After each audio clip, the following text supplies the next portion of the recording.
Hindi UPTET 2026 3 जुलाई को होने जा रहे एग्ज़ाम के लिए कुछ महत्वपूर्ण प्रश्न निम्नलिखित हैं। क्वेश्चन नंबर 1, भाषा की सबसे छोटी इकाई है शब्द, व्यंजन, स्वर या वर्ण? इसका आंसर है वर्ण। क्वेश्चन नंबर 2, हिंदी में मूलतः कितने वर्ण हैं? 52, 50, 40 या 46? इसका आंसर है 46। क्वेश्चन नंबर 3, निम्न में संयुक्त व्यंजन कौन सा नहीं है? त्रा, या, ज्ञा या वां? इसका आंसर है या। क्वेश्चन नंबर 4, संयुक्त को छोड़कर हिंदी में मूल वर्णों की संख्या है 36, 44, 48 या 53? इसका आंसर है 44। क्वेश्चन नंबर 5, स्वर कहते हैं जिनका उच्चारण लघु और गुरु में होता है, जिनका उच्चारण बिना अवरोध अथवा विघ्न बाधा के होता है, जिनका उच्चारण स्वरों की सहायता से होता है, जिनका उच्चारण नाक और मुंह से होता है? इसका आंसर है जिनका उच्चारण बिना अवरोध अथवा विघ्न बाधा के होता है। Option number 2। क्वेश्चन नंबर 6, निम्नलिखित में से अग्र स्वर नहीं है आ, ई, ए, ऐ? इसका आंसर है आ, ये मध्य स्वर है। क्वेश्चन नंबर 7, हिंदी में स्वरों को कितने प्रकार हैं? 1, 2, 3 या 4? इसका आंसर है 3। Option number 3। इस क्वेश्चन नंबर 8, हिंदी वर्णमाला में अंग और आ को क्या कहते हैं? स्वर कहते हैं, व्यंजन कहते हैं, अयोगवा कहते हैं, संयुक्त अक्षर कहते हैं? अंग और आ को अयोगवा कहते हैं।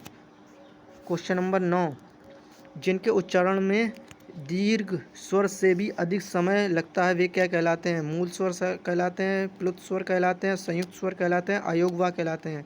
ये प्लुत स्वर कहलाते हैं, जैसे ओम। क्वेश्चन नंबर 10, जिनका उच्चारण ऊपर के दांतों पर जीभ लगने से होता है उन्हें क्या कहते हैं? मूर्धन्य कहते हैं, कंठ कहते हैं, दंत कहते हैं या अनुनासिक कहते हैं? इन्हें दंत कहते हैं।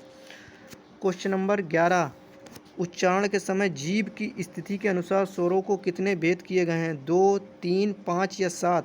इसका आंसर है 3।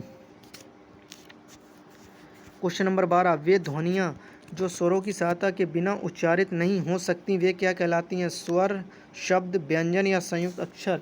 इसका आंसर है व्यंजन। व्यंजन बिना ध्वनियों के बिना स्वरों के नहीं हो सकता है। क्वेश्चन नंबर 13, निम्नलिखित में से एक स्पर्श व्यंजन है सा, छ, ला या हा? इसमें छ है स्पर्श व्यंजन। क्वेश्चन नंबर 14, हिंदी वर्णमाला के अंतिम पंचमाक्षर का उच्चारण स्थान क्या होता है? अनुनासिक होता है, कंठ होता है, तालव्य होता है, मूर्धन्य होता है? इसका आंसर है अनुनासिक। क्वेश्चन नंबर 15, अंतस्थ व्यंजन क्या हैं? शा, सा, हा हैं, त्रा, छा, त्रा, ज्ञा हैं, अंग, आ हैं, यारा, लावा हैं? इसका आंसर है यारा, लावा। क्वेश्चन नंबर 16, ड़ा का उच्चारण स्थान क्या होता है? नासिक होता है, कंठस्थ होता है, मूर्धन्य होता है, कंठ तालव्य होता है? इसका उच्चारण स्थान नासिक होता है। क्वेश्चन नंबर 17, उत्क्षिप्त व्यंजन क्या है? उत्क्षिप्त व्यंजन शा, सा है, यारा, ला है, छात्रा, ज्ञा है, ड़ा है? उत्क्षिप्त व्यंजन ड़ा होते हैं। क्वेश्चन नंबर 18, उत्क्षिप्त ध्वनि का प्रयोग हुआ है आरजू में, खसरा में, पढ़ाई में, जफर में? इसका आंसर है पढ़ाई में हुआ है उत्क्षिप्त व्यंजन का।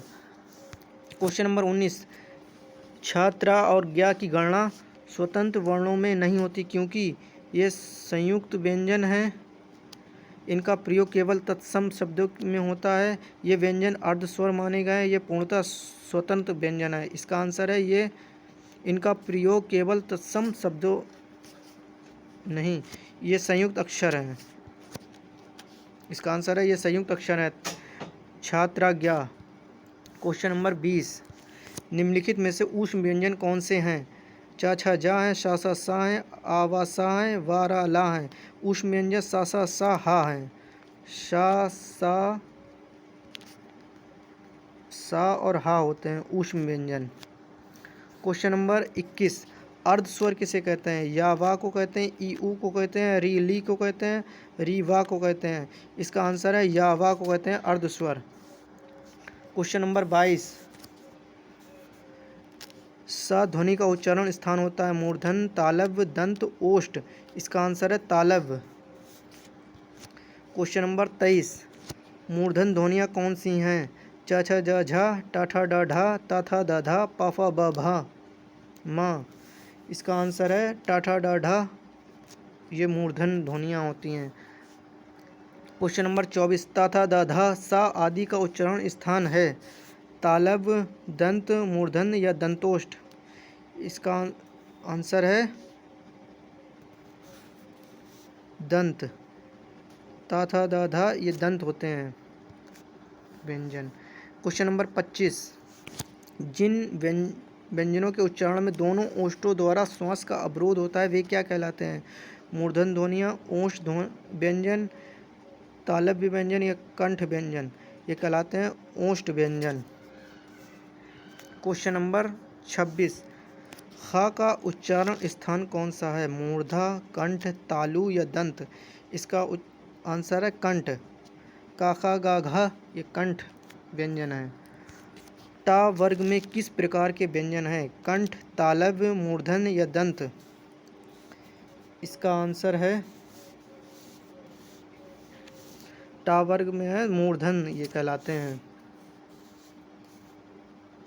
क्वेश्चन नंबर 28 स्वर रहित रा का प्रयोग हुआ है ट्रक में, पुनर्निर्माण में, नाटक में, शत्रु में। इसका आंसर है पुनर्निर्माण में हुआ है।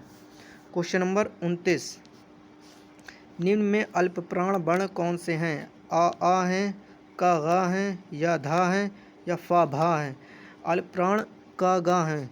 पहला, तीसरा और पांचवा अक्षर अल्प प्राण होते हैं। क्वेश्चन नंबर 30 निम्नलिखित में से कौन सी बात गलत है?